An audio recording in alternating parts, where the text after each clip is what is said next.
Goed, goedemiddag, dames en heren. I would like to welcome Schalk van der Merwe. He studied with us and finished his master's in 2019, and he's working at Mediclinic, and he's going to tell us about how they use machine learning in the healthcare environment. Dankie, Schalk. Okay, baie dankie.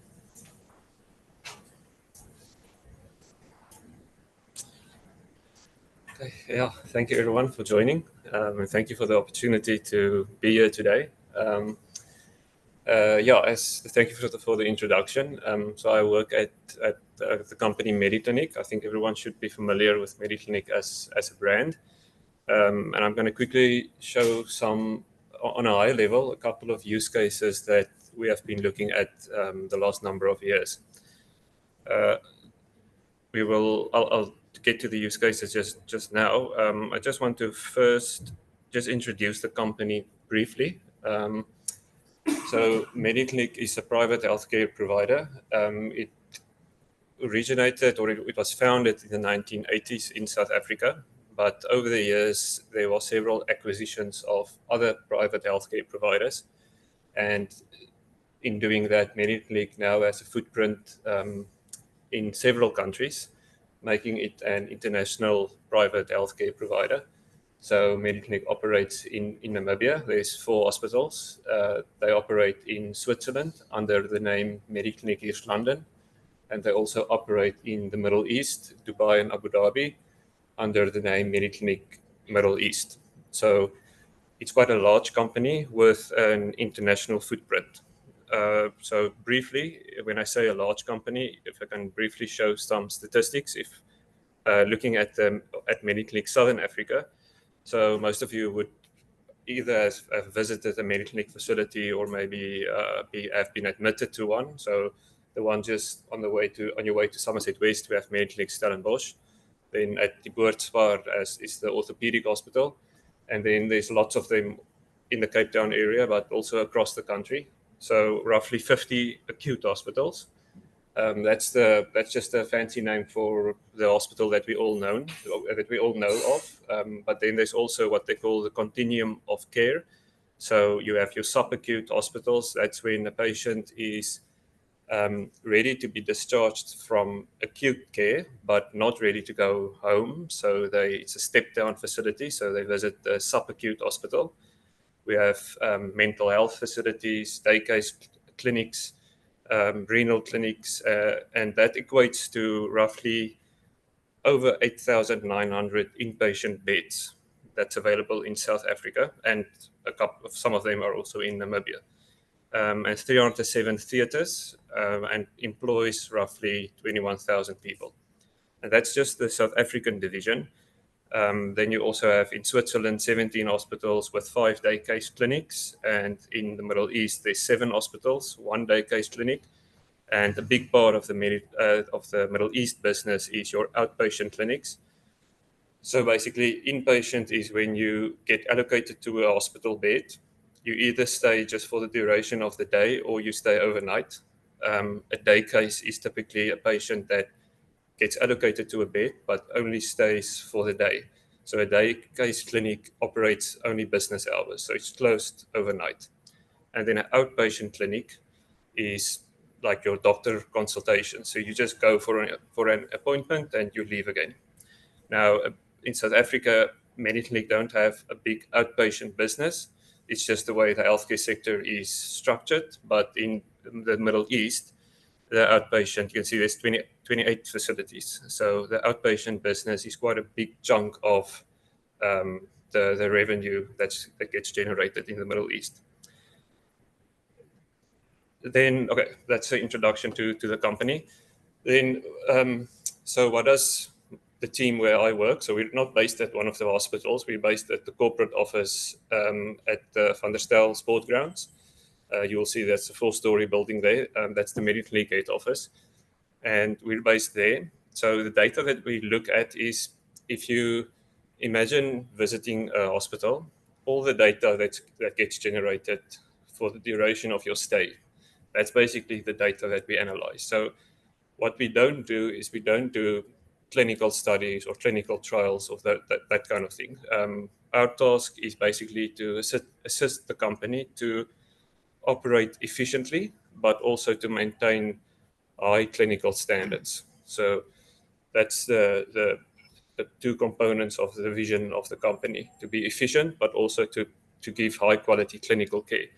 And we, as the data team, try to support the company in reaching that goal. So the data sources that we will look at is basically everything about the patient. So the patient details, the age, sex, the height, weight, everything about the patient. We can look at all the admissions of that patient over his or her lifespan, given that they were admitted at a Mediclinic hospital. Obviously, we can't see other hospitals' data. We can compare different medical aids because we know the medical aid details of the patient. A big part of our data is the billing. So it's the length, how long was the patient in hospital, what level of care was received, was the patient admitted to ICU or to intensive care maybe, how long did the patient spend in theater, all the drugs that was administered, as well as all the doctors that was involved in treating the patient. Then another big portion is obviously the clinical data. So the clinical data contains the primary diagnosis of the patient. So why did the patient visit the facility? It can either be a medical case.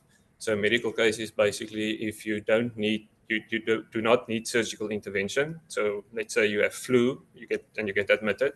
There's no surgical intervention needed. Whereas a surgical case will be when there's surgical intervention. So let's say your tonsils are removed, then you're a surgical case. And all of those diagnoses and procedures we have in the data, and then also the comorbidities and the complications. So that's basically the clinical profile of the patient.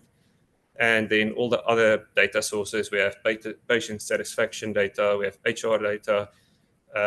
Especially Southern Africa still operates very much on a paper-based system. So there's lots of documents that get scanned, and that's one of the use cases that I'm going to look at is how do we analyze that unstructured text. So after the paper-based file gets scanned, we would like to analyze it. And then things like lab results as well. This is just a couple that I could think of. I'm sure I'm missing some data elements here and there, but this gives you a good overview of what the type of data is that we're looking at. And then just briefly, the team for the students. What's the typical team members that we have? So we have actuaries that helps us with our tariff modeling, and then we have data scientists, statistical or data analysts that does reporting and some modeling, etc. We have data engineers and the master data management specialists. So as I've mentioned, it's an international company operating in 4 countries. Each facility in those countries runs its own systems, and to consolidate all that diverse set of data sources is quite challenging. So we have a team of master data management specialists that is quite crucial in that consolidation process. And then it being a healthcare company, we need most of the preceding roles is not clinically trained. So we need clinical expertise to guide us, to help us make sense of some of the clinical terminology. Most of these people also have practical experience working in hospitals, so they know how hospitals function, and they're an extremely crucial component of the team to help us understand our subject matter. So it's typically nurses, some medical doctors, etc. So yeah, that brings us to the main purpose of the discussion, and that I'm going to show you some practical and fairly straightforward examples of data-driven initiatives that we've been looking at over the last number of years. The 4 topics are, we're going to look at patient forecasting for staff planning. We're going to look at modeling the severity of patients. And we have 2 automated document extraction use cases. The one is to extract certain information from the document. So that's now a scanned a paper-based document that was scanned, and then we want to extract information from that scanned document, as well as to redact patient identifiable information from those documents. So that's basically any piece of data, any piece of information on that document that can either directly or indirectly identify a person. Data privacy is extremely strict when it comes to healthcare data. So there's lots of focus in the company to make sure that we protect the privacy of the patients. So let's jump to the first topic. So that's planning resources. So there's two types of clinical staff in hospitals. We have our permanent staff, that's full-time employees. They're contracted to work a minimum number of hours per month. And then we have our agency staff, which is temporary workers, which we contract in if there is a need. So let's say that some of the permanent staff is absent, or there might be a surge in patients, which our permanent staff cannot handle, then we contract in agency staff. That's now, obviously there's lots of admin staff as well, but this is now only clinical staff that I'm mentioning here. So why do we want to know patient volumes at different time frames? So it's to adjust last minute rosters. So for tomorrow, we would like to know or estimate how many patients is going to be at the facilities, so that we can adjust our rosters, and then so that we can call in agency staff if our patient numbers is going to be higher than expected. And all of this is to avoid overstaffing and understaffing, because you don't want to overstaff, because that's a big cost. It pushes up the company's operational cost, but you also don't want to understaff, because that can be detrimental to the clinical care that we provide to the patients. So it's about getting the balance right. Then next week's volumes is also important, because we want to plan into the future our shifts. We want to allocate shifts to permanent staff, and we want to this week already maybe book agency staff, so that we don't leave that to the last minute decision to book agency staff, and also to plan leave requests, to plan for special events. Specifically, our emergency centers can see an influx in patients if there's, say, a big sport event in the region, and then also to ensure that there's the right skills present on specific days. So some patients require specialized nurses that has specialized in a certain type of treatment, and if we expect those type of patients to arrive, we need to make sure we have the correct staff to treat those patients. And then obviously the rest of the year or the month is primarily for budgeting, recruitment motivation, as well as long-term planning for seasonal peaks, such as the flu season.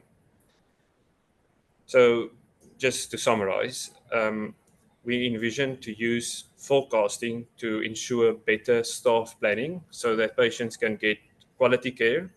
We can manage staffing costs. We can appropriately respond to predictable surges, and we want to be an employer of choice. So for both the permanent and agency staff, it is obviously unpleasant if shifts are cancelled on short notice, or if shifts are booked on short notice. So we would like to have, especially that week in advance, staff planning is quite important in order to be an employer of choice. So yeah, that's basically the why, as to why we do the patient forecasting. Now I'm going to focus more on how we do it. So as I've mentioned, we have 50 acute hospitals, and we need forecasts on a facility level, daily forecasts on a facility level and a ward level. So staffing happens on a ward level. So every ward needs to book its staff by itself. And the predictors that we consider in modeling facility and wards, currently we're looking at some seasonal predictors, such as the day of the week, the month of the year, as well as some calendar events like public holidays, school holidays. And EC volumes is a predictor for our inpatient setting, because lots of patients get admitted via the EC, so they will get admitted to the EC, they will be stabilized, and often some will go home, others will be admitted to the acute facility. And then we also have an EC model, because we also need to plan and staff our emergency centers appropriately. And there we also look at seasonal components, public holidays, school holidays, and sport events. So obviously, as you usually approach these type of problems in a phased approach, you will start off simple, start off with just the most apparent or features, and then you will build on that going forward and improve your accuracy iteratively. So number of models, we have 50 facilities, as I've mentioned, more or less 50 emergency centers with, let's suppose, an average of 7 wards per facility. That equates to roughly 450 time series. So we found that the classical time series methods may require more manual tuning and maintenance, so making them maybe less practical for 450 and plus more than 450 series. So we went the machine learning approach. We found that our time series is quite stable, and the seasonal patterns provide quite a strong signal. So your day of the week, your month of the year, your public holidays, your school holidays, all of those are very strong predictors. So just briefly, how you would structure your data set to approach this problem. So you will have your date, and you'll see one date appears multiple times. So the reason for that is because we also have forecast distance as a feature in our model. So on the 1st of January 2025, our target of 120 patients, that is the number of patients that was present in the hospital on the 2nd of January, because our forecast distance is 1. Whereas when the forecast distance is 7, our target is the number of patients that was in the facility on the 7th of January. Now, our maximum forecast distance is 28 days. So you will then obviously have 28 duplicates of the 1st of January 2025. So you have this very long data set. The interesting or the powerful thing of adding forecast distance as a feature is you can then estimate the coefficients of different input features for the different forecast distances. So, for example, if you want to forecast tomorrow's volumes, then typically today's volumes in the hospital and yesterday's volumes might be strong predictors. But if you want to forecast, say, Friday today in 3 weeks' time, then the volumes of yesterday and today is not really important. Then our day of the week feature will be more important, much more stronger predictor. So it allows us to use the features that is important depending on our forecast distance. So that's why it's quite powerful if you have forecast distance in your data set. And yeah, so typically with this type of tabular data set, your ensemble algorithms typically perform very well. Other features that you can also include, obviously, is your aggregated features. So what was your volumes the last 7 days, for example? And at the end, I think our model had over almost 100 features, I think. So there's lots of feature engineering that you need to do before you can actually start the modeling. In fact, that, I guess, is probably where the most work goes in. And then another important factor when it comes to this type of modeling is your normal cross-validation, where you do random sampling, is not going to work because, let's say, your training data is all of the data of 2024. You cannot train on, let's say, January to April, and then also train on October to December, and then validate on June and July, because then that's not how it's going to work in practice. You're basically guilty of data leakage because you're peeking into the future. So that's why we do this, what is called back testing. So it's basically train on a consecutive set of data and validate on the next chunk of data, and then you move your window on, train on that blue part, and test on the next part, the green block. And typically you aim to have your green blocks to cover one season. So in our case, it will cover at least 1 year worth of data, because some periods of the year is more difficult to forecast than others. So you don't want to build a model without considering, let's say, the November, December period, because that can sometimes be challenging. So you need to validate your model across the whole year. And then, as always, you have a bit of a holdout set, which you can just do as a final estimate of what your model performance is estimated to be once you productionize this model. And then some accuracy. Typically, when we model facilities, we see a mean absolute percentage error. So that's basically just your absolute error with respect to your actual values. So it's just that percentage. So we typically see a mean absolute percentage error between, say, 6 and 12% on a facility level. So, for example, if you look at Mediclinic Heart, that is a specialized cardiovascular facility in Gauteng, we have a mean absolute error of 7. So, with an average number of patients per day of roughly 60. So, we're basically 7 patients off on average if we do our daily forecasts. Then I wanted to show you visually also, we can clearly see the impact of things like the autumn school break. So school holidays impact patient volumes quite a lot. So you can see there was a bit of a dip there during the autumn school break. Then the volumes recovered the subsequent week. But then we see a very significant drop in volumes during Easter weekend. And we can see then there were a long weekend just following Easter weekend. And we can see the amplitude of that cycle there, our weekly cycle, were much smaller. So these type of calendar events really impacts the patient volumes.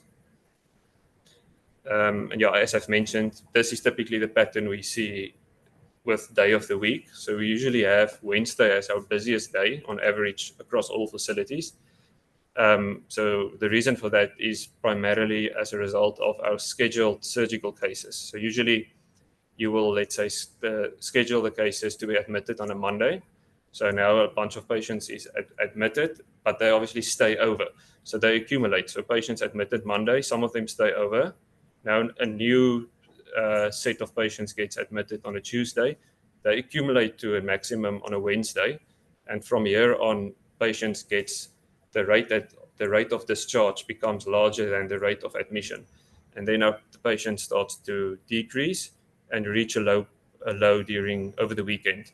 So you will never see, except for emergency surgical cases will be treated. So the operation will happen on, let's say, on a Saturday or a Sunday, but you won't have a planned non-emergency surgical procedure scheduled for the weekend. So that's why we see quite a drop in volumes over the weekends.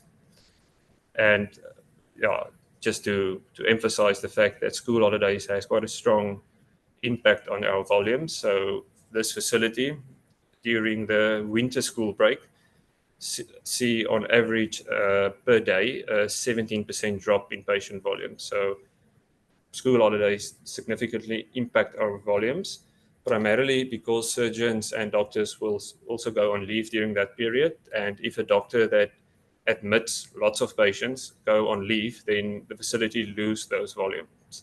So school holidays is quite a strong predictor for patient volumes. Then, as I've said, we also model on a ward level. Now, to model wards are more difficult. Wards, the time series is more erratic, and obviously the wards are smaller. So facilities you will have over 100 patients a day, but individual wards will have, let's say, on average 10 patients or 15 patients. And you can clearly see as the ward size decreases, we struggle even more to make forecasts for those facilities. Typically for wards, we see an accuracy or a mean absolute percentage error ranging from, say, 17% to 22%. That usually when we hit that interval, we're quite satisfied. But some facilities is more problematic to forecast. Obviously, in some wards. So obviously, wards things the business is quite dynamic in the sense that a ward might be closed for a week. for some reason, might be for construction or for cleaning or for whatever. Or they might move, most of the hospital beds is on wheels, so you can easily move beds from one ward to another. So suddenly, let's say we expected an average of 5 patients in a ward, but now one day they decide to move 2 beds to another ward, then our average drops suddenly. And that's very difficult to forecast into the future whether that practice is going to happen. So it's much more difficult to forecast wards. And this is just to give you an indication of feature importance. So what features is quite strong predictors. This is for a surgical ward. So you can see, as I've mentioned, day of the week is quite important. Just like the rolling average of our patient volumes for the last 56 days, and the calendar events comes out as quite strong. That's now school holidays, public holidays, etc. And then obviously, like with time series, you have your lagged values, which is also strong predictors, especially for your short-term forecasts. And this is for the EC model. So I'm not going to go into the details on this one, but I just wanted to show you we do model the EC as well. And let's take Mediclinic poll. We have a mean absolute error of 3. So we're basically, on average, we are 3 patients off the actual when we forecast our emergency cases. And I mean, roughly, if you just by visual inspection, you would say there's roughly 15 patients on average in that EC per day. So we would obviously forecast, let's say, either 12 or 18. So fairly accurate, but it is quite, to a certain extent, these models, there's strong seasonal patterns that we can model, but there's obviously also lots of unpredictability in, let's say, how many patients are going to arrive at the emergency center. There's lots of factors that we don't even know, or which we cannot measure, which impacts our volume. So it's to a certain extent, it's quite a predictable problem, but also there's lots of other unpredictable factors that influences the patient volumes. So once you go into business, then you don't stop at the point where you build your model. Business decisions are being made based on those forecasts. So we need to monitor the accuracy of the models over time. So this is just a visual representation where we would where we will monitor whether our error metric, whether it's root mean squared error or mean absolute error, whether that error is increasing or staying stable. Once we see it's increasing, we will obviously intervene. But for the business, it is less important, the mean absolute error. Most business stakeholders won't even understand what mean absolute error is. So for them, it's more important to monitor the business value.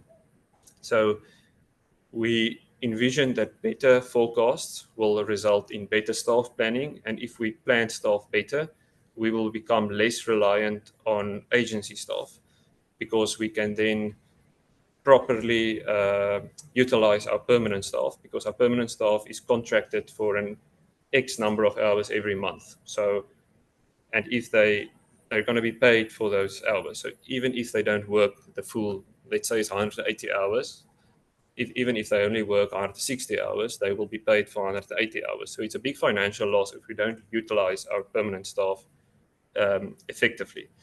So, but in certain facilities, your ratio between agency and permanent staff, there's also other factors that contribute to that ratio. It's not just to say that, let's say, a certain facility is quite reliant on agency staff. You cannot with certainty say, okay, but it's due to bad planning. There's also other factors that influence that ratio, but we did think that it's good just to monitor this metric as a KPI to see whether we can get that ratio to go down, or at least just remain stable. Then the other metric is shift cancellations. So if agency staff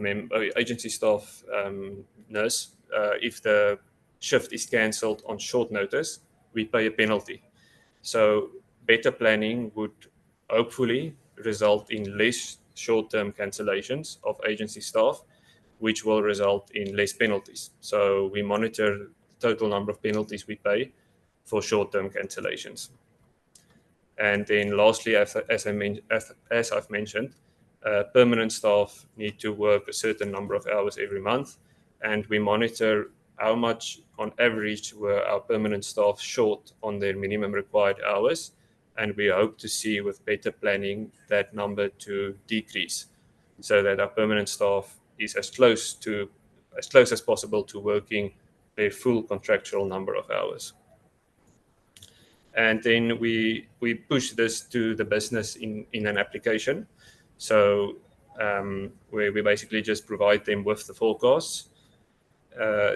We used Python library Streamlit it's a low-code app development library, open source. So, and that's what we used to build this app. So it basically just gives the forecast, the expected patients there. And then the expected adjusted patients is when there's a toggle where they can toggle whether a specific surgeon is going to go on leave. So let's say they know that a certain surgeon is going to be on leave for the next 2 weeks. They can toggle and add the surgeon's name there in the drop down, and then the prediction will be adjusted downwards. So that will help facilities to plan. Should they know one of their top surgeons are going on leave, that can help them significantly in planning. For the sake of time, I'm going to skip this slide, but this just summarizes how the forecast, how the business used the forecast to improve their staff planning. Then jumping to topic 2, patient severity.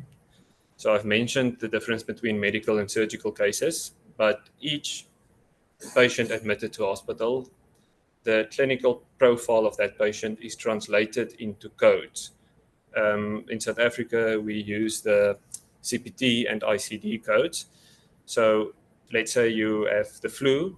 Flu has a specific code that gets coded and captured onto the system. And these codes are quite granular. So let's say a knee replacement, let's say of the left knee, might have a different code than a knee replacement of the right knee. So it's both a knee replacement, but it might have different codes. So it's quite specific, the codes, but it's thousands of codes that we're speaking about. So for example, in 2025 so far, over 4,500 diagnosis codes, ICD codes, have been treated in South Africa, and over 3,500 procedural codes have been performed or coded in Mediclinic Southern Africa. Now, to analyze the clinical profiles of patients is a big part of what we do, but it's difficult to analyze data when your clinical codes is so granular. So a project that we work on, so this is just how you can see all the arthroplasty knee codes, subtle differences, but they have different codes. Now, let's say I want to analyze all arthroplasties, then it becomes difficult to filter on code level. So we would like to filter on a higher level. So that's why we group the codes into categories, groups, and subgroups.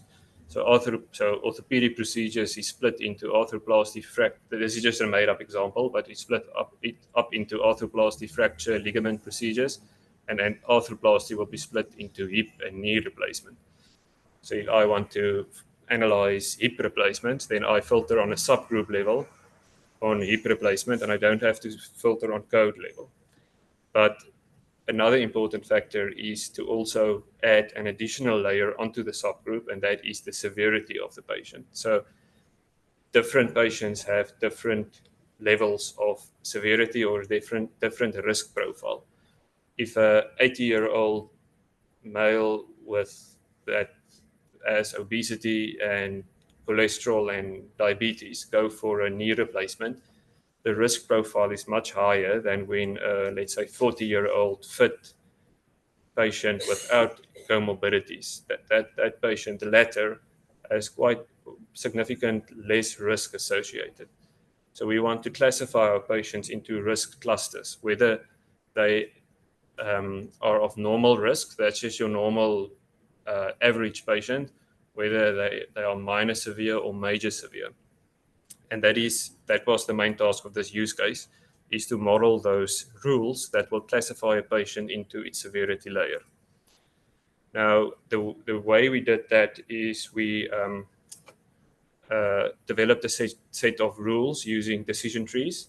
So decision trees is not often used when your primary focus is accuracy, because you tend to overfit, but this is a prime example of explainability being of more importance than accuracy. So because we want to have a set of rules, if we say this patient is classified as major severe, we want to be able to give the business a set of rules as to why that patient is classified as major severe. But still, with decision trees, we don't want to overfit completely. So we don't want to end up with a tree where each observation is in its own leaf node.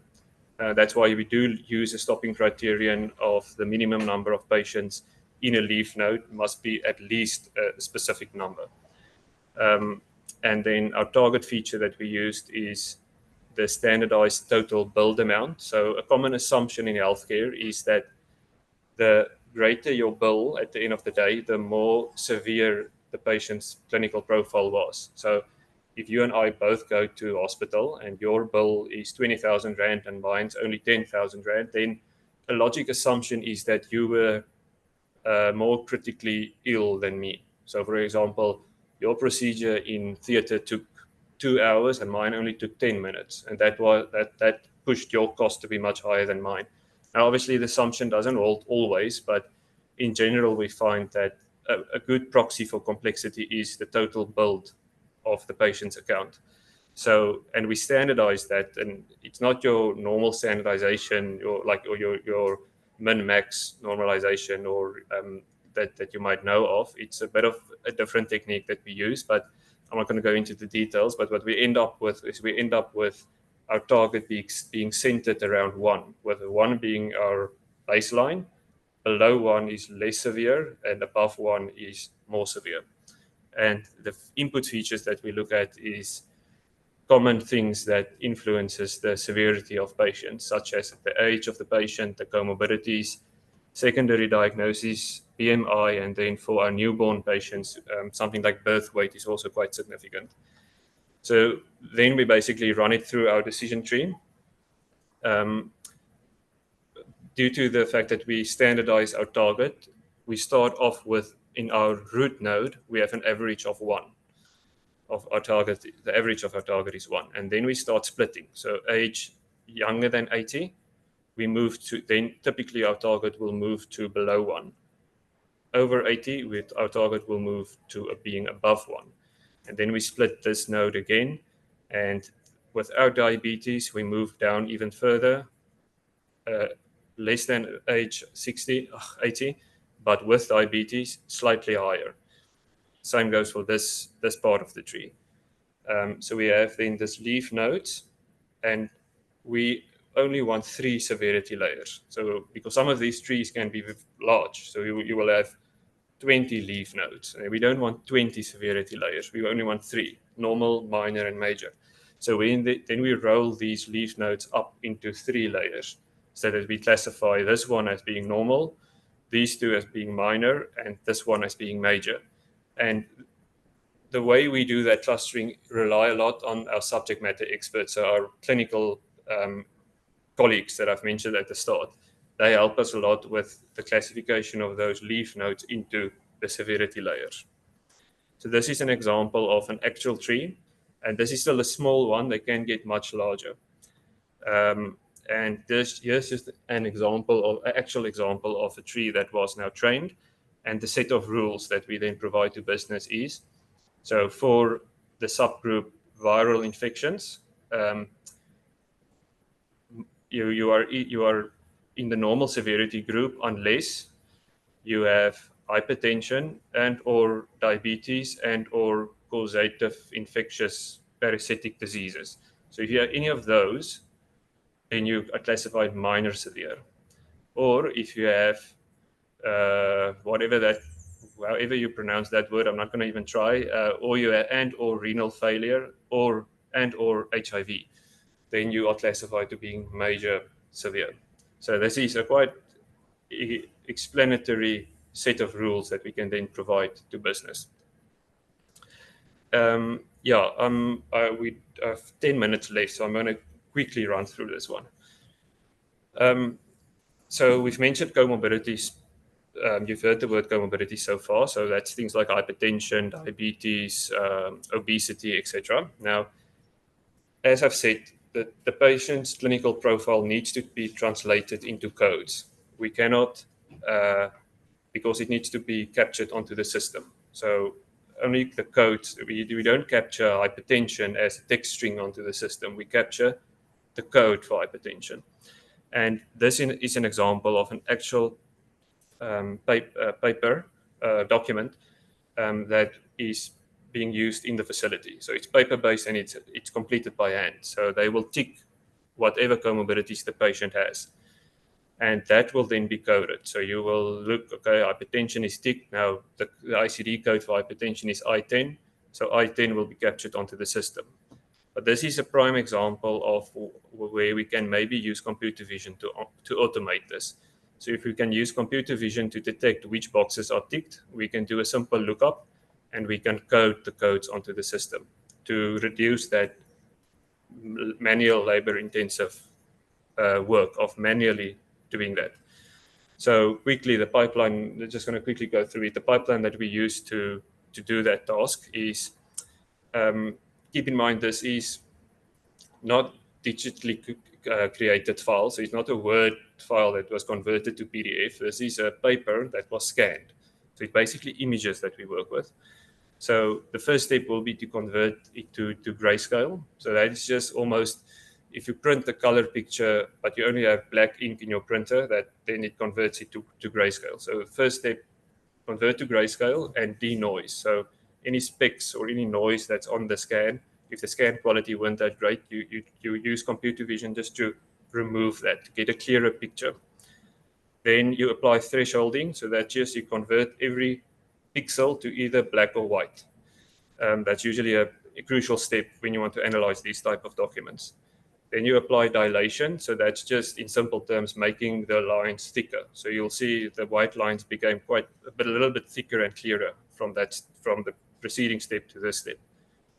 Then you apply something that's called morphological opening. So that's just an operation, and you can look up these terms at your own time. I'm not going to go into it, but you apply erosion and dilation consecutively with the appropriate kernel function, and then what that does, it removes everything from the document except your horizontal lines. Then you do the same, but for vertical lines. And then you combine the two, and now you have this grid. So that's our table structure. All the text is now removed. Once we have that, we can identify the centroids of every contour. So every square or rectangle, we identify its midpoint, as well as its area. And that then allows us to identify the checkboxes. Now, this pipeline was built specifically for this form. If you want to analyze another form, you will need to recalibrate. But for this form, we know the checkboxes is the only contour that is square. And we know more or less what their area on average are. All the other contours area would be either greater or much less. So we can isolate our checkboxes by looking at their area that was calculated. And then it's as simple as taking all the checkboxes and calculating the average pixel value. So if there's nothing ticked in the checkbox, the pixel value will be low. If there's something ticked, no matter what, whether it's a cross or a tick mark or whatever, it doesn't matter, you will see a higher pixel value. And then you can say, okay, but that box were ticked. And the nice thing is we do not even have to do optical character recognition, because we know this form, we know where our checkboxes lie. So we know that if you look at the centroids, the x coordinate is the same for the first column of checkboxes. So the x would be the same for all of those, and the y will obviously differ. But so we can identify the left-hand side by means of the x coordinate, and we can identify this side its x coordinate will be larger. And then we can do a nested sort. So we sort by means of the y coordinate. So we do a nested sort based on cx and cy. And then we know our first entry will be that condition. So we know that one, that first checkbox, this form remains static. It's not all forms will have that condition for the first checkbox. So in that way, we can skip the OCR step, because optical character recognition just introduce another set of uncertainty, because we might get it wrong. It might, especially with bad quality scans. And yeah, that is then how we move from an unstructured data set, which is a scanned document, to a structured data set. And once we're at this point, we can just say, okay, so which were ticked? So tick which had an average pixel value above that threshold, that one, and that one. We know what the associated text is for every checkbox. So we can just look up the ICD codes for those three, and we can push it into the system. So this is a way to automate a quite labor-intensive task.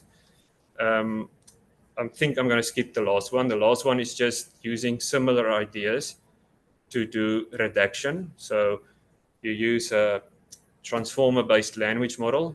You use a little bit of OCR in this instance, as well as some of the topics that we've mentioned, like converting to grayscale and denoising the image, etc. And this pipeline is still under development, but this pipeline then basically identifies sensitive information like the patient name or the date of birth, and it basically redacts and put a black square on top of the word. Certain, especially in Switzerland, we're not allowed to upload these documents to the cloud if there's patient-sensitive information on the document. So it's not allowed to go off premises if there's patient-sensitive information. So this is why we envision in doing this redaction so that we can upload it to the cloud. And obviously to do this manually is very labor-intensive. Yeah, finally, just for interest's sake, for other use cases that I could have mentioned, is predicting, this is things that we have looked at before, predicting the likelihood of neonatal jaundice. That's moving into the space of clinical decision making, so assisting doctors or clinicians to make clinical decisions. Automation of procedural coding, so that one use case was the automation of the comorbidities into codes, but we also looked at automation of the whole procedural coding, all the procedural codes that needs to be coded of the patient. We also looked at automation of that, automation of doctor biographies using ChatGPT. So we want standardized bios for our doctors on our website. Once again, very labor intensive to write that for every doctor. So we looked at automating that with ChatGPT, and predicting no-shows in the Middle East business. As I've mentioned, outpatients is a big part of the business. And if we can say that this patient is likely not to pitch up for his or her appointment, then we can say, let's double book. So let's double book 2 patients because the one is likely not to attend based on the past data. So we train models that can predict no-shows, and that saved quite a lot of revenue. Yeah, that is in a nutshell the 4 use cases.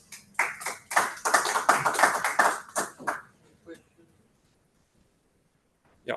The patient severity model, what sort of purposes would that be applied for? Is that more of a predictive side model, or is that like once the patient's already entered care, then you assign a label to them of their severity? Yeah, so it's primarily used after the patient has been discharged. So that's more to analyze retrospectively. So if we want to analyze, say, our severity profile of our hip replacements, are we seeing an increase in the number of severe cases or a decrease, for example? Then so it's not so much an operational model that no business decision are being made live on that. It's more to make analysis down the line easier. So that primarily it's basically enriching our data sources with a severity layer. Yeah. And then just on that model as well, probably a little bit of a detailed question. How do you group the ICD-10 codes? Because there's so many, and there's like 3 layers of the grouping there. So is it like knee replacement, knee-related injuries, and then a level above that? Is that like how do you approach that? Yeah, so that's a very good question. So we call that grouper cost and clinically related. So we want groups to be clinically related, and there we rely a lot on our clinical expertise of our colleagues. So doctors or nurses, they would be able to classify similar codes that has a similar clinical definition. But then I, for example, will do the cost analysis to see whether this set of codes is related based on cost. So sometimes you'll see, let's say, knee replacements. Clinically, they're the same, but let's say a certain type of knee replacement is more cost intensive than another. So then we will create subsets within knee replacement to say, let's say, left knee and right knee. Let's say that was different in terms of cost. We will create a subset of left knee, right knee.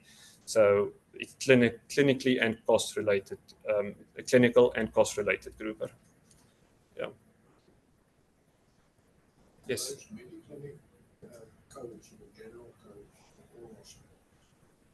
Sorry, you're just going to repeat that?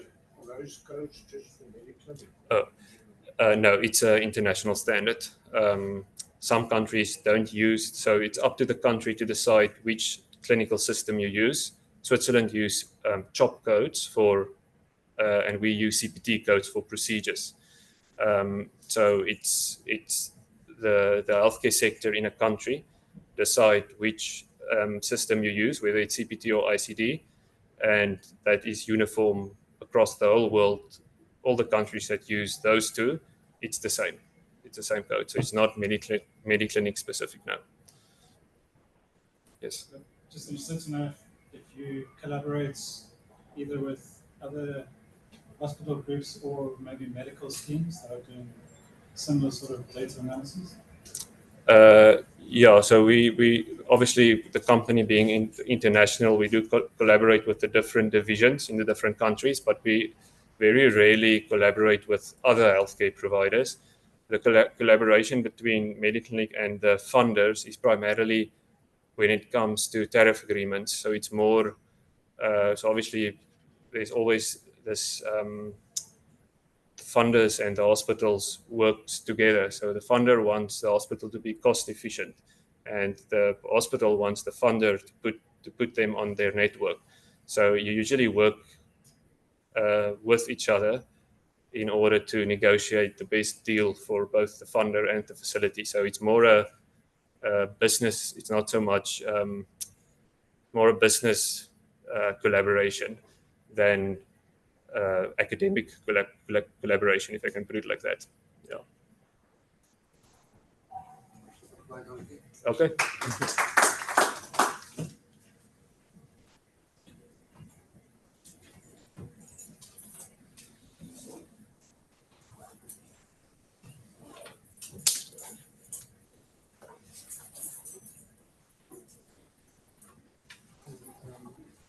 Dis moet nou afstap ook.